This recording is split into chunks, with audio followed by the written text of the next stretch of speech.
onye na-ekiri bụ ofu nna na ndị Igbo ọkammụta Uzodinma Nwala. Ọ bụ ya bụ aka ma ọ bụ onye chọpụtara ala Igbo Development Foundation. Nna ya ekele gị. Nke mbụ anyị chọrọ ibido dịka nna n'ala Igbo, ịfụranụ ka o si ada n'ala Igbo ugbu a, gịnị bụ ebumnobi iji si na a ga-ehibe ala Igbo Development Foundation? Nke mbụ, nzukọ a na-akpọ ala Igbo Development Foundation. Ọ bụrụ naanị chepụtara echiche iji malite kpọkọ ndị Igbo ka anyị na-ebe anya n'ọnọdụ anyị n'ime Naịjirịa. O echiche nọ n'obi nwafọ Igbo ọbụla nke nọ na Naịjirịa taa. Otego ọnọdụ ndị Igbo ejuru ọtụtụ mmadụ afọ. Ọnọdụ ndị Igbo na Naịjirịa na-eme anyị ihere. So ọtụtụ n'ime anyị kemgbe anyị ụmụ okorobịa ruo taa, anyị nọ na-ahụ ihe gaganụ. Nwekwanụ ka o si metụ anyị. Anyị gbalịkwala mgbalị n'ụzọ dị iche iche iji lee ma ga-edozi ọnọdụ ndị Igbo. Abịa hụ na mbido na ọgwụgwụ mgbalị anyị niile ga-ewu na anyị jikọrọ onwe anyị. Ọ bụrụ na mmadụ niile ga-ekweta sị anyị nọkọ dozie ala Igbo, o nwere ndị site na ụdị mmadụ ha wụ, ụdị ihe ha hụrụ na echiche ha na mmụta ha, were na-esi ọ dị mkpa ka edozie ọnọdụ ndị Igbo, na anyị nwekwara n'ike idozi ọnọdụ ndị Igbo ahụ. So ya mere mgbe anyị ji nọkọ kpọọ nzukọ na 2014 ka ụmụ Igbo ụwa niile batara, anyị kpọrọ ihe ahụ emere oge ahụ first ekpọrọ ya International Colloquium on the Igbo Question in Nigeria before, during and after Biafra. Ya wụ anyị nọkọrọ tinye echiche ihe gbasara ọnọdụ ndị Igbo na Nigeria. Chiaru Biafra, oge Biafra rukwa taa. So mgbe anyị ji nebasị anya n'ihe ndị a niile, ụmụ anyị si obodo niile dị iche iche ụwa niile bịa, ndị ọkammụta buru ibu na ndị nwekwana na ọrụ n'ụzọ dị iche iche ma Naịjirịa ma abroad, ghọtara ihe na-aga. Anya na ọkọ lebacha abịa kwuo si ọ dị mkpa ka anyị hazie onwe anyị, jikọọ onwe anyị na nzukọ a na-akpọ ala Igbo Development Foundation. So ya ihe anyị bụ n'obi ka anyị lee ka a ga-esi wee mee ọnọdụ Igbo wee dị mma karịa ka ọ dị. Ọkammụta, kedu onye ndị kwesịrị ịnọ na ndị a? Ikwuola na gị na ndị ọkammụta ibe gị hibere ya, ọsọsọ ala Igbo Development Foundation maka sọsọ ndị ọkammụta ibe gị? Well, ịma na ndị ọkammụta ndị bịara akwụkwọ ha ndị na-aka ịghọta ihe na-aga n'obodo, ha kwa ndị na-aka ịmata ụzọ a ga-esi wee dozie nsogbu nọ n'obodo site n'ihe na-agụta n'akwụkwọ, ma ọkwa site n'ihe ha na-ege na redio, telivishọn, ma ọkwa ndị mere na travel abroad. So ha ndị na-amalite nọ, ị ga-echeta na n'isi mbido ga-etere anya ndị mmadụ dịka Azikiwe ha, Nwafọ Orizu ha na ndị ọzọ ma kọle ha, awa ndị bịara Naịjirịa bidoro nzukọ ekpokọ ndị niile dị iche iche. Their slogan oge ahụ wụ show the light and the people will find a way. Gosi ndị mmadụ ụzọ, nye ha ọkụ, ha ga-eji wee hụ ụzọ ha ga-aga, ha ga-enwe ike chọta jee ụzọ ha kwesịrị ịdaba n'ime ọhịa. So ihe ji na ndị mmụta dị iche iche, ndị mmụta akwanyere ndị na-aga na-akụzi na yunivasịtị ma ndị gara na yunivasịtị. Enwere ọtụtụ ndị mmụta na-adịmagara ha yunivasịtị. Oge Zikist Foundation, the Zikist movement, otu n'ime ndị wu of the Bioga. I think university had more could get university. Okay on your Hager University. Children came a child as and the Enugu. Was it not in Hager University, but I got our own experience. When I got the Henagan, when Yaka has your Ndobra way saw the way with the independence. So ADF, own Kende Kera University, Nanakuza University. Over a number of businessmen I wanted, they wanted a lot of experience. A go Hana and Meshi Hanya would be had on a bend over the who wanted to know politics, the same thing. Oh, not Sunday on a Ochichi traditional institution, the same thing. Oh, and then on a Oka, Bishop, Archbishop, the same thing. Otinime Hana and Nime ADF, and then I have Bakurakase, Naga Hazi Alibo.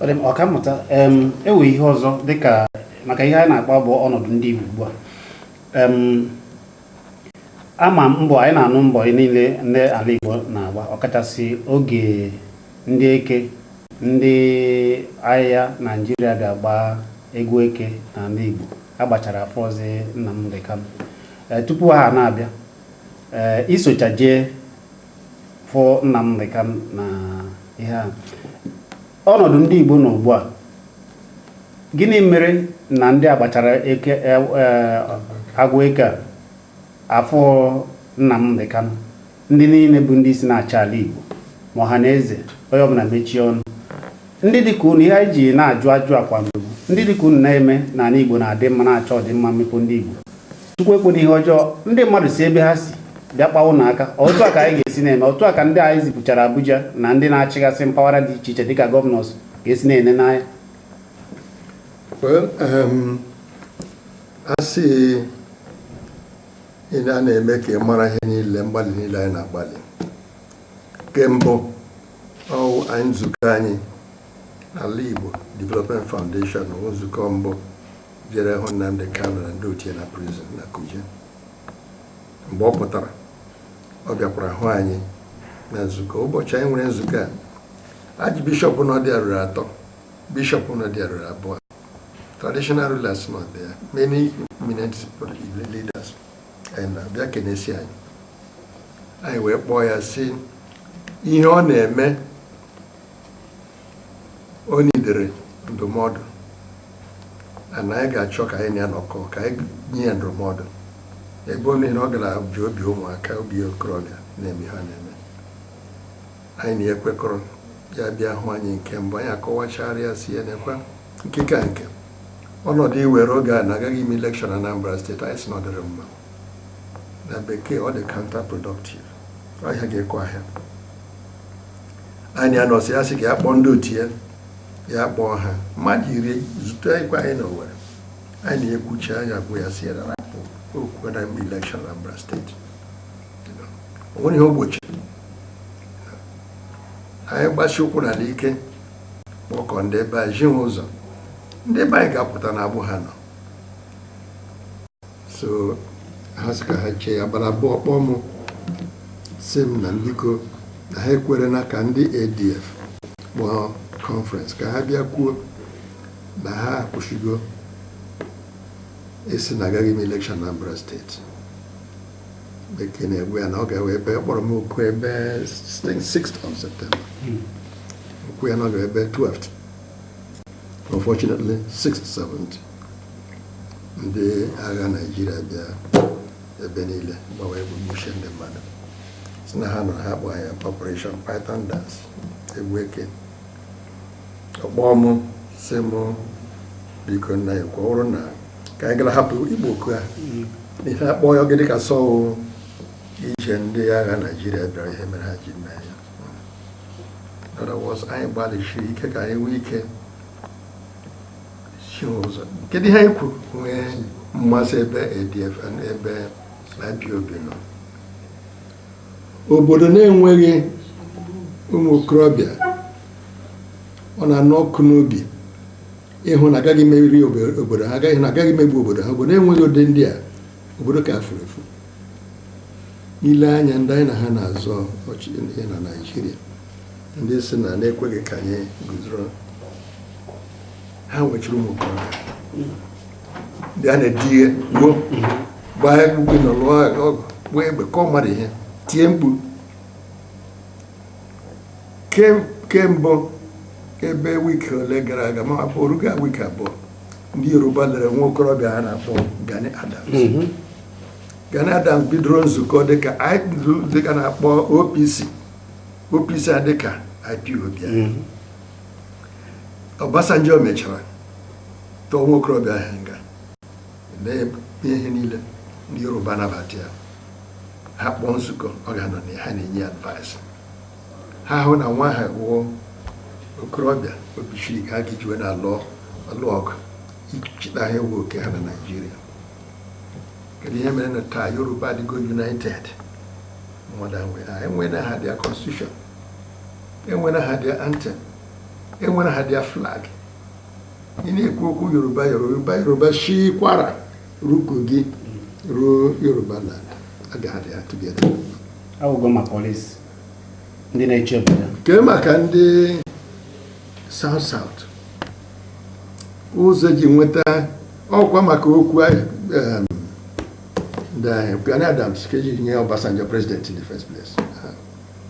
Kee maka ndị South ụmụaka ha pụta fọmụ ha na-akpọ Niger Delta militants na mmegbu akarịala n'obodo ha ka echi na-egwudeghe oil ndị ọzọ na-enwe oil block onye ke nọ n'ụlọ enye ewe na oil block ihe na-enweta billions of naira n'ugwu every day from oil block nọ na this thing. Ha ebido lụgha ọ ihe nyere aka nweta presidency Jonathan. Kedụkwanụ maka ndị ugwu ihe akpọrọ Boko Haram today, ihe chịrị fọmụ ya maka ndọrọndọrọ ọchịchị Naịjirịa. All the politicians fọmụ ya. Muhammad Buhari himself so na ndị fọmụ ya. Mgbe ha ji na-agbuchi ya ndị Christians na-emeghị ihe a, ndị amị dịrị dedicated oge a ewe na-achụ ha iji gbochie ha. Buhari bịara ebe niile sa na-egbuchi ụmụ ha okorobịa ụmụ ha. So until that Boko Haram mere ka Buhari jiri baa n'ọchịchị. But unfortunately ihe mbe ga-emere ga-awụ ụrụ ihe na-akpọ ISIS. ISIS bụ movement ndị Muslims, Islamic movement all over the world. Agenda ha dị iche na agenda Buhari as such in a way. So on the bịa mgbe Boko Haram jiri join ya ISIS mgbe ha jiri bịa lụọ nkịta na-adagbu onye nwe ya. So IPOB na nghọta anyị bụ nzukọ ndị Igbo kwesịrị nnabata. Ọbata anyị gosi ha ụzọ ha ga-eji wee na-agba mbọ ha na-eti mkpu ha gbasara ala Igbo ya ga anya without any serious mistake. Ọ ya ekwuba anyị mgbe ha jiri mee ihe a ka m kọsịa ha ji jecha Operation Python dance mee anyị ihe mere anyị ndị Igbo. Oke ndị be anyị na-asọ ihe na-eme nwaanyị isi ọgwa na di ya ị na-elele the video, the humiliation, the torture ụmụ nwaanyị ma ndị akwanyere na gọta si wee nwa mere ụmụ nwaanyị ndị gba ọtọ protest ga ndị etiri ihe wilecha mechie ihe onye ihu ekwukwe onye azụ ekwu ihe ga-anọ ga-awụ abalị na airport. ADF kemgbe jere ya challenge ya ihe na court, Federal High Court Enugu si na ije adị unconstitutional. Ya Buhari enweghị right ibile ndị amị kpọkọrọ mbịa fight ya ụmụ Igbo. Anyị yegokwa na International Court of Justice. Our case is almost finally filed. You know, the process has been going on to challenge that action. Okay, mechara number election. I should issue a statement about the election. After I was Governor Obianyo, so the Patra Mary ịgbalịrị oge na-achị but nke ka nke wụ nwa Buhari na ndị otu ya mere na abịa o so na ihe were ndị Igbo iwe ha sị agaghị votu pati ya na achọkwara pati kpekpọkwụdesi ihe chi voturu pati gị so ugbu iwe nere na chidekwana ihe dị o nwere ọtụtụ ihe dị ndị Igbo na mkpa n'obi ya so otu n'ime ha wụ ịjụ ajụ si kedu ebe Nnamdi Kanu nọ kedu ebe nne ya na nne ya nọ so ADF na-akpọ gị ka ịkpọkọ ndị gọvanọ ibe gị ha onu ji ejụọ federal gọọmenti ajụ si kedu ebe Nnamdi Kanu nọ ọ ma ha egbuola ya ha butere anya ozi ya ka anyị ọkwa nọ ndụ anyị mara ụzọ anyị ga-esi wee negotiate ya release ya so ị ga-ahụ na ADF ihe gbasara iji aha bịara anyị na-agbalị mbụ dịka nzukọ pụtara ịhụ na ihe na-agaghị ime ndị Igbo na this crucial period. Ọkammụta na mbụ m na-agba ofu ụzọ ọzọ Kanu na ndị IPOB na-ekwu bụ na ha chọrọ iwere onwe ha mana nso nso a ka Ala Igbo Development Union kwuru na ọ bụ na Ala Igbo Development Foundation na ọ bụ na hazigharị Naijiria ka onye ọbụla nọrọ na obodo nke ya n'akụkụ nke ya wee na-ahazibe ha na agaghị enwe ihe dịka ndọrọ ndọrọ ịtụ aka ọchịchị ọzọ. Ala Igbo kwenye na ala Igbo na Biafra ka idogazigharị Naijiria. Gịnị butere ozi ahụ n'uzipụrụ na agaghị enwe ihe dịka na ọ bụrụ na ahazigharị Naijiria na agaghị adozi ndọrọ ndọrọ na Naijiria? Ihe eji mara ya wụ ndị Igbo, obodo anyị ala Igbo. Ihe eji mara Yoruba wụ Yoruba, obodo Yoruba. Hausa na Fulani nwere their own language. But ihe nwere na ebe ugwu Arewa. Ihe nwere na Yoruba Afenifere, Oduduwa. Ala Igbo o tele kemgbe ejiwe na appoint n'obodo anyị ya nọ ebe a na-akpọ Biafra. Ọ maka ọgụ pụtara. And ahụ ihe nọ ahụ bụ n'obodo decide rezara ekwesịrị ezere. So ọnọdụ anyị nke mbụ wụ dịka research anyị mere ka anyị mgbalị niile mbọ niile anyị gbara na maka ọganihu ebe a otu ọnọdụ anyị nọ na ihe ndị obodo anyị kpebiri na nke ka nke ha wee chọrọ ọnọdụ ha ga-enwe onwe ha, ọnọdụ ha ga-enọ were okwu court, ọnọdụ ha ga-enọ onye Hausa onye Yoruba ga-ebịa ikpere ha ikpe n'obodo ha, na ga-enwe independent judicial system. Okwu election ndị judge anyị ga-ekpe anyị ga-ehụ nsogbu anyị nweghị na governors anyị why ha na-adịghị confident wụ all the federal judiciary occupied by the Ndugu.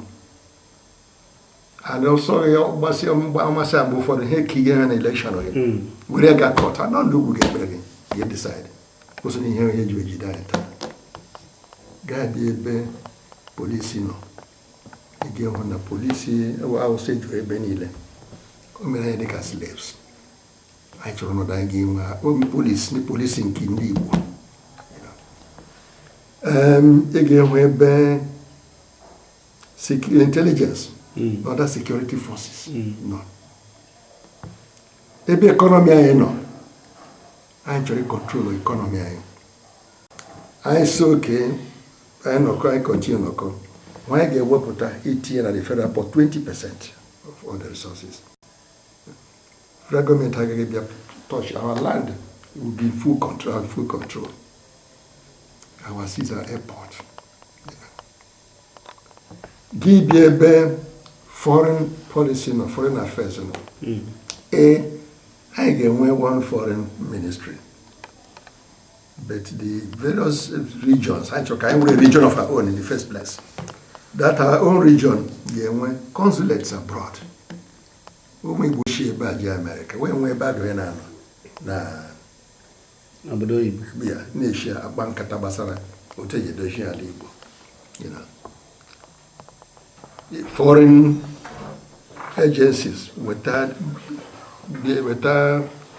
foreign agencies weta ihe development. He wetara anyị nwee Ministry of Development anyị directly. ọkwa na ha abịaghị ibe South-East Development Commission achọrọ na nke mbụ anyị kwugokwa ala Igbo, ana m ekwu South-East. ebe ka ala Igbo jere Yoruba kwugo okwu Yoruba, ana m ekwugo okwu South-West. Akwenani today Yoruba nọ na Kwara, formerly North. Yoruba nọ na Kogi, formerly North. Ha nọ na ya na ụmụnna ha niile na-emekọ na Yoruba. Ekpọ meeting ebe okwu Yoruba ha nwee nọ. Anyị nwere ụmụnna anyị nọ na Asaba. Anyị nwere ndị nọ na Rivers. Anyị nwekwara ndị nọ na Benue here. Mgbalị anyị niile wee ime ka obi anyị niile lọghachi wuru otu. Adịghị force a ga-eyuzi ya. Ka nwafọ Igbo ebe ọ bụla nọ, as long as you nwafọ Igbo nwee blood Igbo nọ na gị, ị na-ekwu okwu Igbo, ị na-practice culture Igbo. Anyị nwere dialects niile dị iche culture Igbo, ịwụ nwafọ Igbo, ọ na obi anyị nọ. Anyị nọkọ ala Igbo ga-awụ one autonomous region in the sense anyị ji define ya. Ihe gbasara center ga a very weak center, and power niile center ga-enwe power niile kwekọrọ sị ha jide. Presidency gakwa na-echi ya, a ga na-rotate ya among the autonomous regions kwekọrọ n'ọhụrụ na Nigeria. Nke ka nke anyị si a ga-enwe ha na-akpọ principle of self-determination. Njikọ mmekọ obodo na obodo nọ n'otu ihe country awụ ihe na-afọsụ mmadụ afọsụ ogo akparala ndị ha dịka slaves. Ma na Nigeria anyị ga ka anyị decide ya vote sị anyị na Nigeria kwani conditions anyị shi anọ. Ma ha ekweghị ka anyị nwee our own autonomous region, we can control economy, control security, control our land, control our major judiciary, and so on and so on. If they don't want it, then I have one more water which one illegal ballet where more water okay which but well get was of wood. I can use common sense. Nke kanke ego na ma begeli Igbo na gabe ekwebelile obere na middle belt, obere na Yoruba, obere na South, obere na Benue, obere na Plateau, obere na Taraba, obere na Southern Cardinal. Onye ọbụla matla ngopi ministry abaha n'opi ụgbọrọ ya ndị otu a abụra ọ na-akpọ Fulani. Onye ọbụla hụrụ na the major problem Nigeria nwere taa, onye ọbụla nwere, a ga-ahụ anyị nọrọ anyị decide ya si Benue ma o Yoruba enunu dị on a broader political alliance, dịka ụmụnne na one political alliance. The one is free. Adazuka onye ọbụla weta nke ya, onye ọbụla dị free. So the principle of self-determination and freedom ọ ihe ndị Igbo chọrọ. Ọkammụta n'ịlụtụ aka n'ihe anyị kwuo, ọ dị ka okwu a unu kwuru meziri ndị otu ndọrọndọrọ na-achị ugba ndị APC jisizie ọ dị mma na ha ụfọdụ n'ime ha na-arụta dịka ịhazigharị Nigeria through federalism na onye ọbụla jezie na ewekọta hazigasị be ha na ya ka ewepụtara. Kedu ihe ị ga-ekwu na nke a ha kwuru nke ndị APC na-ekuzi ugbu a, mana oge mgbe ha sizi oge ahụ na-ekuzi ha si bụ na ha aghọtaghị ihe bụ restructuring, mana ọ dịzị ka ha aghọtago ya ugbu a na nke ha bụ true federalism. True federalism bụ okwu concept na bekee anyị ekwu n'oge gboo. Anyị kwuchara true federalism wugharịcha ya na nzukọ a na-akpọ National Conference, Abuja National Conference 94-95 nke mụ na-ekwu eme na ya anyị gbara mbọ mụ na-ekwu eme ihe kpọrọ minority report nke mere abịa create as geopolitical zone, nwee zoning, nwee rotation. Ọ mụrụ ekwe eme submit the document. But ma anyị mere ya, anyị were southeast as one political zone. But taa anyị aghọta na a mistake. There's no way anyị ji na-aga n'ihu Igbo. Ụfọdụ anyị ndị anyị anọrọ na Rivers, anọrọ na ha echefuo na Asaba.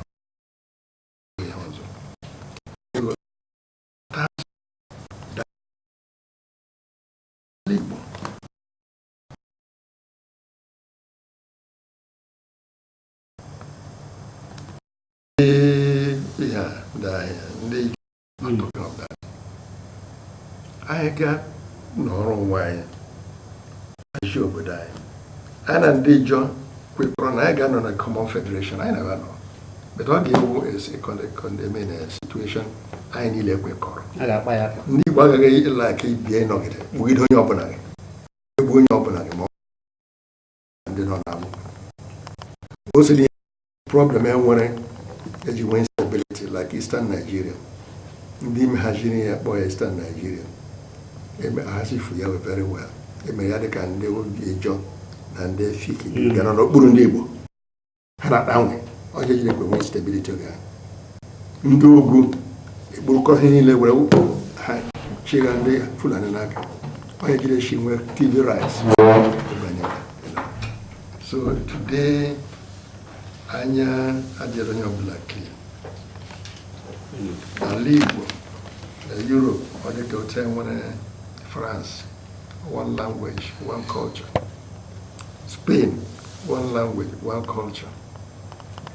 Portugal, the same thing. Germany, the same thing. They may have certain variations. So that's what we are asking for today. Igbo, as an autonomous region with its own police, its control of its own economy, control of major contacts with the world, control of its judiciary and other major institutions of the state. That's what we're doing, what we're asking for. Ọkammụta, mba na-agbasi ike dị mma, mana ọ na-ewute na kwunu na-agba ya na mkpụrụ ụbọchị one na one ka ụfọdụ ndị Igbo nọ na otu ndọrọndọrọ APC jekwuru onye isi ala bụ Muhammadu Buhari si ya na ha chọrọ ka ọ chịrị gaba, ka a ga-apịa ka ọ chịrị wee na-aga. Ebe onye chịburu Naịjirịa mbụ bụ Olusegun Obasanjo depụtara akwụkwọ wee na-asị na ọchịchị ya na ihe na-esi ike, na ọ bụghị na ọ na-esizi ike, na ọ na-achịzi ọchịchị dịka ụmụ ndị niile ọ tinye n'ọkwa na ọ bụ sọsọ ndị be ha dịka ndị Fulani na-ekwu okwu na-egbuchi ndị mmadụ, a na-ekwu okwu iwere ana wee ihe ha ebe ha ga na-akpa efi na ụmụ ihe a niile bụ ihe mere obodo sie ike. Mana ndị Igbo nọ na otu ndọrọndọrọ APC chekwuru onye isi ala wee yọọ ya si ya chere gaba na ha ya kwadoro ya. Biko, kedu ihe ị ga-ekwu gbasara nke? Nwere nke mbụ, ihe ọbụla wee echiche ndị Igbo n'ihe na-aga, ihe ọbụla nghọta anyị maka ọchịchị Buhari awụ ihe maka ihe Obasanjo kụziri anyị ma ọ leta ya ma ọ gịnị. Leta Obasanjo apart ọwụghị the basis anyị ji na-ekwu ya ekwughị. Onye anyị ya na-adịghị ihe gbasara ọchịchị Buhari, onye anyị ya na-adịghị. So ihe Obasanjo na leta ya rụtụ aka ihe mmadụ niile kwekọrọ, ndị Igbo niile mara. So na ụmụnne anyị ndị jerenụ ije si Buhari ọ kọntinu na-achị, onye ọbụla ma history agaghị surprised. Ndị ọbụla na-anọ na ma history agaghị surprised. Ihe n'obodo ọbụla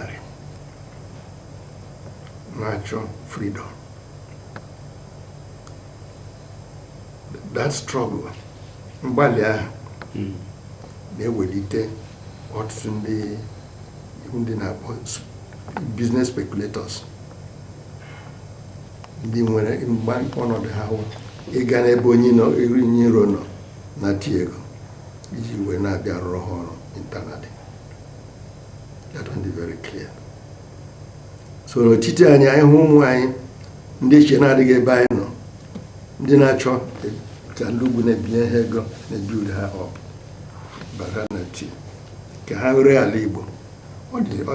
We are aware that such things will happen. But mgbalị anyị wụ na Chukwu enyere anyị aka ka eziokwu guzoro, nyekwara anyị aka n'ikpeazụ ha maka ichegharị bịata na ha wụ ụmụafọ Igbo, bịa matara mmebi anyị na-emeri na-egbuchi ụmụ Igbo, the same blood. I believe that before long they will come to realize that rapụ ichu akpa rapụ ifoju akpa. So that's what I want to say. Ọkammụta, onye isi ala chịbụ Naịjirịa Olusegun Obasanjo si na ọ ga-akara ọ dụrụ onye na-achị ugbu a bụ Muhammadu Buhari ndụmọdụ si ya na ọ ga-akara ya maka o je zuo ike wee na-enye ndụmọdụ. Ị kwadoro nke ka ọ ghara izozi ọkwa ọchịchị ọzọ na Naịjirịa?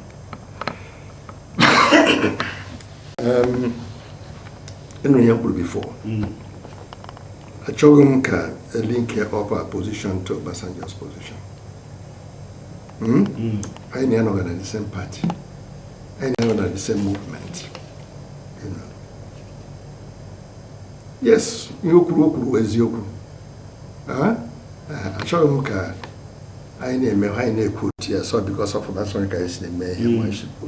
You kwuru eziokwu.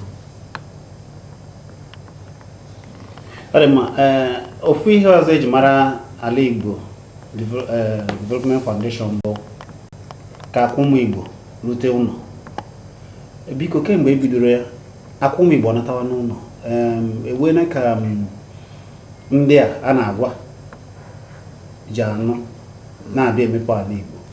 Ụfọdụ na-atụ egwu si na ha bịa maka na ha batawa na ndị na-achị dịka gọvanọs na-emeghe ọnọdụ ndị Igbo n'ụlọ ka ọ dị mfe. Ihe ha ji agbapụ bụ na ha jee ebe ọzọ ihe ha na-adị na ha na-ada agara ọnụ na ihe ha na-afụ na a na-anabata ha ọfụma, mana ndị ọchịchị na-achị ala Igbo mere ọ dịcha ka ime ịzụ ahịa ma ọmụme ihe n'ala Igbo na ọ garara ọnụ, iweta na garara ọnụ. Biko a na-akwụ ndị Igbo natawago ụlọ site na mbọ n'ụwa na-agba. Kemgbe ụmụ Igbo otego ka ha ghọtara si ọ dị mkpa ka we na-eleba anya ha na-alarụ n'ụlọ. Even before then, na culture anyị really gboo. Nwafọ Igbo nọ mba ọ na-enwe interest develop ebe ọ nọ. No matter how for develop ya, akụ niile ọ kpaga ọtụtụ n'ime ya ga-ala n'obodo ka ọ nọ na culture anyị. Onye chi na-enwe community development associations. Ndị community na-achọ eme launch ọkụ, ha nwa atụ ego wega iji nye launch maka onye ewetara ya. So the rule of philosophy ndị Igbo and also na-eme but o nwere ihe dị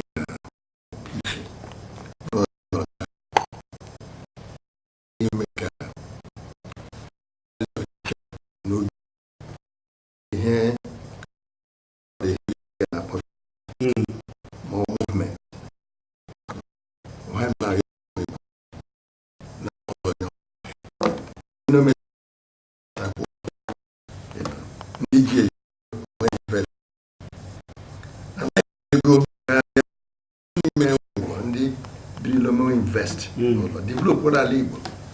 No. I jere industrial town on it. Jehusi nursing. Motor. Vehicle. Plant.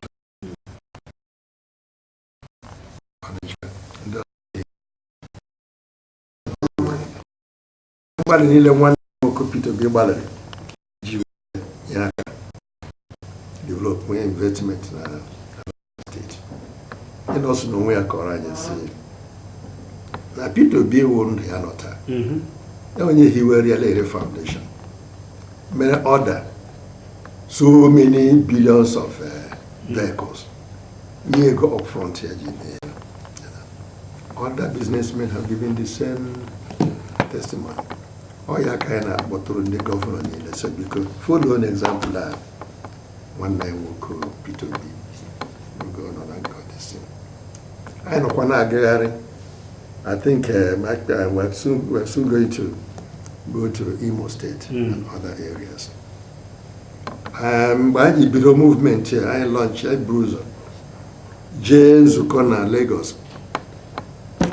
Okumi were businessmen. Preacher has become. I know all of the others here, nobody. And I'm in Lagos. I think when you're chairman of the program in Lagos over Anya. And Abogidi was there as a special guest of honor. I should buru message Jana J Abuja. Okumi were business, not business areas. The same preaching. I have been in Obia and we had a first business conference of Igbo leaders. It was a major event in there in Ile. They don't have business. You know. Keka and Kaya when men and now nature. You launch our trust fund. That day kind of a new certificate to these great pioneers. You may you know. What in the other ndị develop ala Igbo develop set up industrial Igbo there ma nwanne nwoke professor Iwu the boy we in INEC but Iwu one of the greatest manufacturers of medicine ana aka akilu mana ya na Ebola Ebola onye discover ọgwụ eji eme Ebola you know Ndocha mere certify. Mgbe na-ebe akwa Ebola. Ndocha si anyị. Na-ebe akwa. Onye nwedere ha ji agwa Ebola. Nwanne unu na-ebe a. So I have a lot of talents. Look at Batinage. Kemgbe ọ batara. Ewezuga otu ndị ọzọ ji kpuchiere anyị ụkwụ. Batinage and his people could have brought light, cheap light all over ala Igbo. You know, all over ala Igbo. In Austin, we have to go to Austin. Any space. You can find here in Ali Bulani. Cars here 1 million naira boss. In Austin, you know, they get whether 500,000 naira. You know, it will be a great movement to mobile a country. You know, the boss of the Chicho invested many. So came my bit here. Very many new investments are pouring in. Our spirit. It's been Anambra State. Obiano has no alternative. He's been pushing through, making sure the development trajectory people will be set. Now, we move forward. You know, we're hoping the same thing will go to other states. In earnest, you know. So, Akurulo in Nanyeba. You only have Jeba. If we can go here. Akurula. Our insignia. Came my lodgery 2 years ago. Our insignia. It's a movement we are pushing forward. We are campaigning. You know. And I got maybe a Nogwari. One night woku Naza Samo Babo. A major factor at this movement. He was former chairman of Manufacturers Association of Nigeria. Former chairman of Nigerian's Economic Summit Group, and former CEO of Pfizer Nigeria. He's a man born in the world of industry. Came up and be right ADF, and he learned on a movie forward. You see him there, you know. And many other great sons and of our land. And all of us are there now driving this thing forward. Obi anyị wụ edozi ala Igbo ọ ga-enye aka crime ebedo ọ ga-enye aka hunger they are reduced. Agro, unemployment, they are reduced. There are so many things we gain by helping to develop an Igbo. I am not constrained. I am India report sign ile which railway line ile which for a man airport sign ile one picking maybe see. So we have no means of reaching out to the world. One main port in Shebagawa, Lagos. Who need it? She could be do lot here. Magari were there from our backyard here. Those are the great challenges the Igbo will face now. Those are the great challenges. God willing, I think we will overcome it. Now, finally, when you run your block, okay, I am again the Fulani decide. Now we get control, absolutely, security service, the army, the police, judiciary, everything, Like I said before, 199 on the same day shoot now, or 2 years old, and you will have okay. One in the hotel in India, and let's talk about man.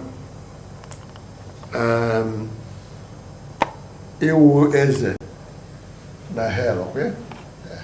That's where good luck. Come on, the bicycle, come away, you is na hell. We will Sabbath na hell, okay? So thank you. Okamda kaina apeche ma elotula aka na Gana Adams echiri echichi ugbu a na echiri ya ọnakakamfụ are ọnakakamfụ nke niile ya bụ ọchịagha wee ịrụtụkwara aka na ha ahazicha na wechara ụmụ ihe obodo ji ebi wee na-ahachi dịka isi mee na emechicha na ọdụ ụgbọ mmiri ebe esi ebupụta ma ụgbọelu nke ọdụ ụgbọelu Imo ọ bụ ndị Igbo tụrụ ego alụọ ya ihe m na-achọ ịjụ bụ ewe ka esi akpa ala Igbo si agbasi mbọ ike ịfụ na ebidoro hazibe ihe ndị Igbo kwa ejibi asịgodo na ugbu a ọ gaghị afịa ala ibido n'isi dịka ịtụ ego alụzie ọdụ ụgbọ mmiri ejenata ikike ọdụ ụgbọelu nke emere aka na ibia dịka isi kwuo ọ dịtọ ha ka o kwesịrị ịdị ewe ka ị ga-esi kpaa nkata ahazigasị wee ihe kwesịrị iji na-ebi ala Igbo na-agba mbọ ya ahazie ya asịzie na-aba ọ dị mfe ọ asịgodo ihe na-aba ndị Igbo na-ebikwa dịka atụmatụ ala Igbo na-atụ well ego n'iste ihe m kọwara na ụdị nsogbu dị otu a ọhụụ na-enweghị ndị bụ ya n'isi na-ahazi na-adrive ya anyị gaghị enwe progress ka ebe IDF ji pụta dị iche na ya but anyị nwere some other movements practical one, concrete ones face local development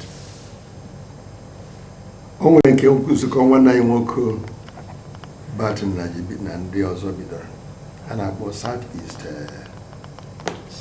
Seredec Southeast Regional Commission, Economic Commission. We do get a candidate from na strongly. Very chile at home wine. Ndị n'obodo ndị ọzọ they develop a railway line. They develop a airport. They develop a seaport. Develop different aspects, gas, oil, and so on. They are bringing them close together. We are joining with Nigerian organization and others. I need mobilization, so I have concrete things. So important. A big idea in now is your ka anyị na ndị ọchịchị governors you never have a lot of powers, powers. Ka anyị na ha echiche anyị na ha wuru otu anyị na ha kụkọ aka anyị na ndị obodo anyị kụkọkwa n'aka nke ka nke ndị isi ụka na ndị traditional rulers na community development associations ihe a na-ekwu okwu grazing bill ndị Hausa nọ na-egbuchi ndị be anyị eweghara ebelebelele ọ ga-adị very easy all of these groups knock all together you share Igbo ike ebe a nọ n'okporo onwe agwa ụmụ okorobịa Yeah, made you AK4 and just trying to carry AK4. You know, see, defend our land. Defend our land. How will I be able to challenge such invasion, such enslavement? They will cool down. You know. Message in our home, so many places are getting strong enough and resisting them. You know. Actually, Mmeko Alibu Development Foundation na Ọhaneze. Ewe mmekọ ndị Alibu Development Foundation na Ọhaneze n'iji fụ na ihe anyị na-azụ na azụtara ya. Yes, I know Ọhaneze nwere mmekọ. Kemgbe after election, the president, we visited him and we urged him that I kwesịrị ka anyị jikọọ aka na-alụ ọrụ. Some weeks ago, I checked Mona Secretary and the other. I had a long meeting with Chief Ward. You know. I know one day I was talking here. She can say, "There here chichai, kai mota. We are there. Yeah, quick notice. I brought Chief Ward. There are letters. Bonds gondi. Anywhere, yana we more big council. Boy, kind of who try to get you a meet challenge. We're not bogging. And again, where is bogging? Which we don't believe now would be good enough. Okay, Operation Python Dance Squad. Who would run? I did quite a letter. Even before Operation Python Dance, Bojer and Ambra say, Kuoku Megide, I pure and say, I would take what you a hand on marker. My own marker. You know. So we've been writing him in Kubua. I will put on automat.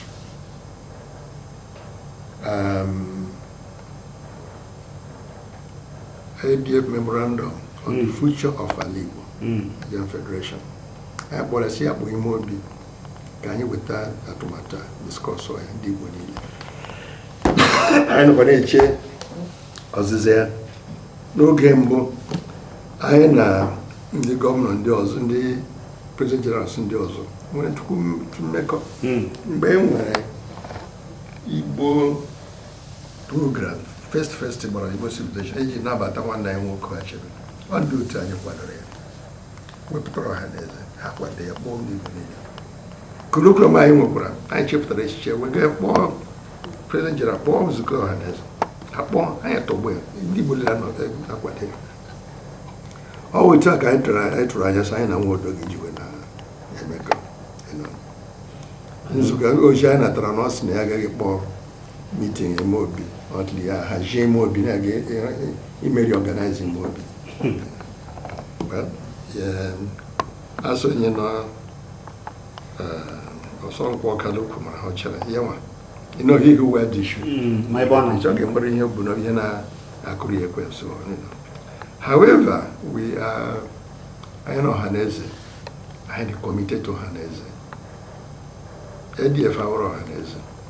Ọhaneze when I am my Ọhaneze. Don't let nobody deceive you about Ọhaneze. Yoruba when I ferry. And they made an issue statement last week or week before last. Our Yoruba Summit.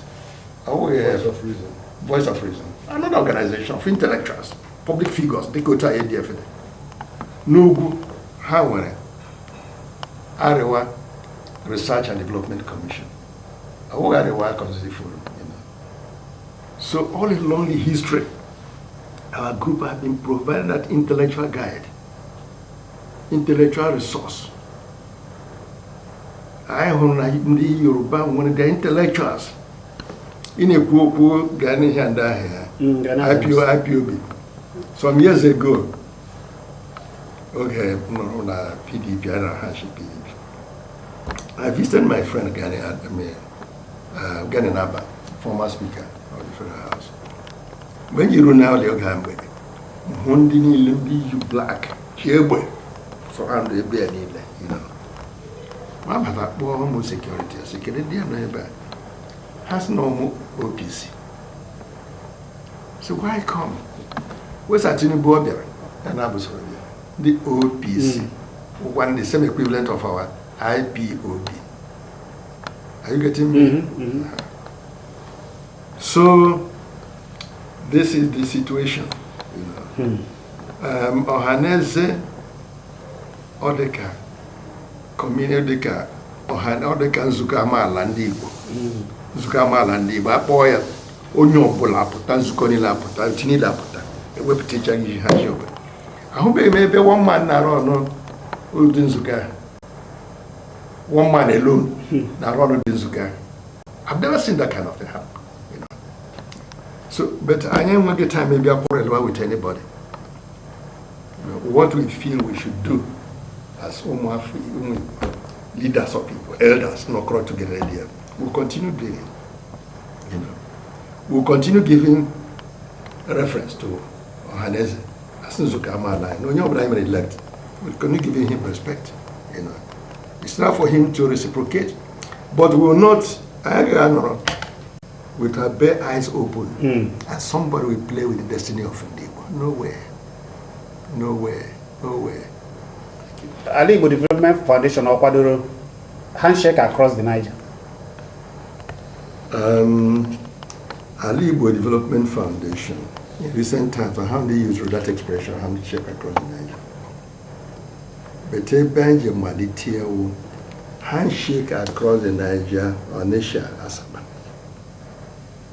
I know Munai did very bitter against us because of events of the Civil War and the coup. As Niger Bido, as you were wine, and I have when me got to name Moha, but I'm going to call ADF. Oto Nyochichi, woman king, and you go ADF land, Iji war behind our Center for Igbo Unity.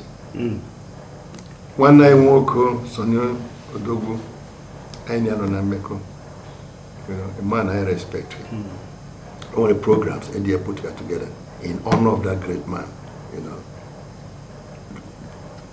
And they would be reaching out. So that is one concrete meaning. Now handshake across the Niger. There have been so many things that promote handshake across the Niger. We've done in the past. If you are doing handshake today, you must ask yourself, what have been efforts made in the past to create synergy, relationship within the Yoruba? 1994-95, the Abacha Constitutional Conference, I built up that coalition between Ali Igbo, Yoruba, and the reverse, the Niger Delta people. You know, we formed what we call Southern Solidarity Forum. Oyaka Egypt defeated Abacha at the Constitutional Conference. I got a lot of things done, which later when he died, they not torpedoed it. Several conferences, including 2014 conference, Ndi Igbo, Yoruba, so they also worked hand in hand. These are seeds of handshake. Are you getting what I'm saying? Generation stories to tell about efforts made that we should build on. I want to be sick and I be to Kiwa. So you know handshake across the Niger. Such men were not there. You know, you had no program. You know. So I have not, we've told some of them this, that handshake across the Niger is a good idea in principle. But it should not be made an internet forum discussion, as if not a joke. It should not be that kind of thing. It should be very concretely situated in history, you know. And I don't know, by now go 1 year, so on and so forth. You know. So that is our own view of what's a handshake. There is need for handshake. But that is need for to continue the handshake we'll be building up. You know, in foreseeing any activity along that line, we should know what has happened in the past, so that we can lay the foundation. You know, build on those foundations. I have a more solid relationship with my brothers in Uzodinma Nwala. In the first place, I went ADF branches in many parts of the world. I went to ADF UK. I went to ADF South Africa. I went to ADF USA. And so on.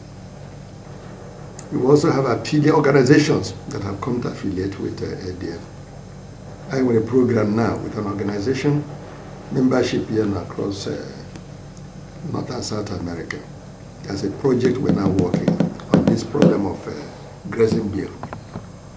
And you know, ADF was the one organization to first oppose grazing bill in the National Assembly, both in the House of Rep and in the Senate. We published our position. It was that position that spurred up our legislator. That time, we had the hearing in the Senate. Honorable Fuafi Bono at that committee, as I because of field work, when I talk grazing bill. After we now took the position, prisoner position, published in the papers. That is why we have called one night walk Ike Kweremada. I visited her more than 3-4 times. Now where I see. Ishkwani Ike gave with the head like here, yes, political office holder. Bidokwani here, Ndos Omega. The North, all the intellectuals, organized, working with them and their governors that are moving things. In the West is the same thing. Then the East, in a reach, these politicians, Hana Abaragos, in a reach, Hana Abaragos. And they're not strong enough to defend our interests. They need that kind of political support and guidance. So we're hoping and working hard to make sure the synergy between us and our legislators on this grazing bill thing movement will begin now. We hope we can get traditional rulers, the clergy, governors, and House of Rep to now pass a very authentic anti-grazing bill to protect Umuigbo and their land and their lives. Thank you. Thank you, dear.